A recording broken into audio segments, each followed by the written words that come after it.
রঘুবংশ মহাকাব্যের পঞ্চম দশ স্বর্গ। শ্রীরাম স্বর্গারোহণ নামক এই স্বর্গের শ্লোক সংখ্যা 103। মথুরা নগরীতে লবণাসুরকে বধ করতে রামচন্দ্র শত্রুঘ্নকে পাঠালেন। শত্রুঘ্ন বাল্মীকির তপবনে এক রাত্রি বাস করেন। সেই রাত্রি সীতা যমজ পুত্র প্রসব করেন, নাম হয় লবকুশ। মহর্ষি বাল্মীকির লবকুশকে শাস্ত্র ও রামায়ণ গান শিক্ষা দেন। রাম শূদ্র তপস্বী শম্ভুকে হত্যা করেন। এরপর রামচন্দ্র অশ্বমেধ যজ্ঞের আয়োজন করেন। সমস্ত মুনি ঋষিগণ আমন্ত্রিত হন। বাল্মীকি লবকুশকে নিয়ে অযোধ্যায় আসেন। তাদের রামায়ণ গানের সকল মুগ্ধ। সেখানে পিতা পুত্রের পরিচয় হয়।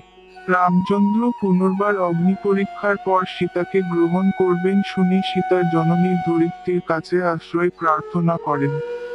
আলোক সামান্য দিব্য মূর্তিতে বসুমতী সীতাকে পাতালে নিয়ে যান। উদ্দেশ্যে রামচন্দ্র পুত্রদের হাতে রাজ্যভার অর্পণ করে স্বর্গ গ্রহণ করেন।